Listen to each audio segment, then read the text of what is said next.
This compact modern home is designed for everyday comfort in a small footprint, using clean, boxy volumes and deep roof overhangs to create shaded, usable outdoor space. The palette stays quietly luxurious. Light stone and smooth render, balanced by dark vertical timber cladding, warm wood decking, and slim black-framed glazing for a crisp, contemporary contrast. The landscape echoes that simplicity with a low-maintenance gravel garden, sculptural boulders, and drought-tolerant plants, keeping the approach tidy and architectural. With straightforward forms and a limited material set, it reads premium while staying efficient and cost-effective to build.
This interior leans warm modern minimalism, clean lines, open shelving, and soft, indirect lighting that keeps the small footprint feeling airy and calm. A neutral palette, sand, beige, grige, is warmed up with light oak and grounded by matte black window frames pendants for a quiet, upscale contrast.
This compact modern home uses a clean, flat-roofed box form with deep overhangs to create a shaded porch.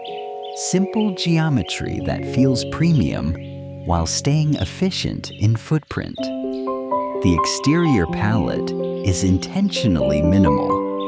Warm, natural timber cladding set against light stone/stucco walls and black-framed glazing, giving a crisp contrast without expensive complexity. Inside, the design continues with a calm Japandi/minimal aesthetic. Soft beige and sand tones, light oak cabinetry, textured plaster/stone look panels, and warm layered lighting that makes small rooms feel airy and complete.